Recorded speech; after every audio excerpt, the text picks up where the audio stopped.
5 major battles of the Civil War. The Civil War, which took place from April 12, 1861, to when the Confederates officially surrendered to the North at the Appomattox Courthouse on April 9, 1865, was a war fought between the Union and the Confederacy over slavery. During the war, Confederates fought on their own turf to gain a defensive advantage over the Union.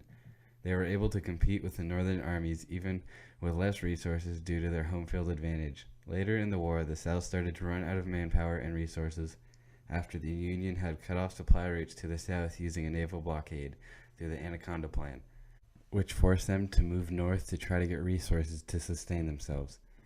This is when the South fell because they tried attacking the North in their own territory with small amounts of available resources at their disposal.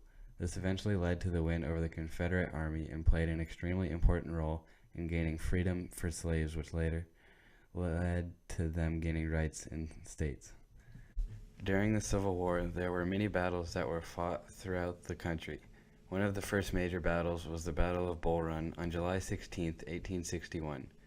General Irvin McDowell and the Union Volunteer Army marched from Washington, D.C. toward the Confederate Army, which was located behind Bull Run Creek, west of Centerville. The Confederate General Pierre G.T. Beauregard and his men defended the strategic railroad junction at Manassas, which was west of the creek. On July 17th, McDowell attacked with a small force to test the capabilities of the Southern Army. After a short skirmish, there were little casualties as a result. Then McDowell attacked again on the 21st with 2 Union divisions to attack the Confederates' left flank on Henry Hill, while more Union brigades crossed Bull Run. The Confederate forces were driven back to Henry Hill, where additional forces via railroad entered the battle from General Joseph Johnston's army in the Shenandoah Valley.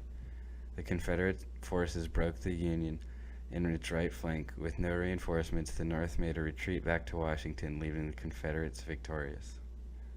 The Battle of Glorieta Pass, which was fought from March 26 to March 28, 1862, was part of the New Mexico Campaign. This campaign was the South's plan to move west through the southern halves of Arizona and New Mexico to gain access to the silver and gold mines located in the California and Colorado Territory, as well as the seaports in Southern California. This would give the South access to more resources as well as evade the Union naval blockade. The Confederates, led by Charles L. Pyron and William Reed Scurry, attacked Union forces led by Colonel John P. Slough of the 1st Colorado Infantry. The main battle occurred on March 28th, where the Confederates were able to push the Union through the pass. However, with dwindling supplies, they eventually had to retreat back to Confederate Arizona.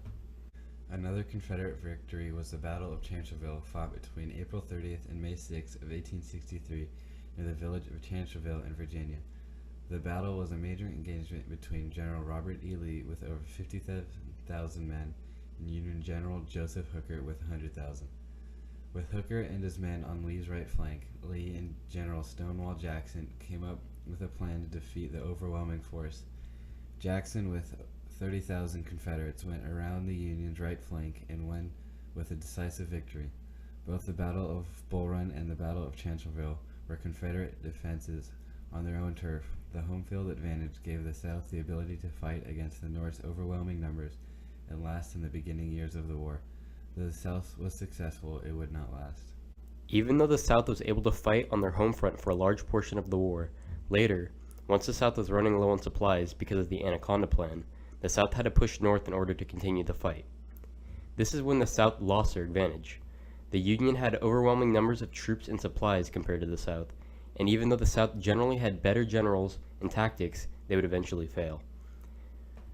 Though fought before Chancellorsville, the Battle of Antietam, Robert E. Lee's plan was to invade the northern state of Pennsylvania and the border state of Maryland with the goal of capturing the railway routes to Washington. Though Lee should have won the battle, Union troops discovered the marching plans of Lee's army, which had caused the bloodiest single day of battling in American history, with over 22,000 casualties. On the 19th of September 1862, the Confederates retreated back to southern Virginia. The final nail in the coffin was the Battle of Gettysburg on July 1st, 1863, where the Union Army of the Potomac under Major General George Meade and the Confederate Army of North Virginia under General Robert E. Lee engaged in battle. Lee pushed into the town of Gettysburg in a battle which lasted 3 days. The most notable part of the battle is known as Pickett's Charge, where a full assault of 15,000 Confederate infantrymen pushed the Union line on Cemetery Ridge. Again, the northern invasion failed, which caused close to 50,000 casualties over 3 days.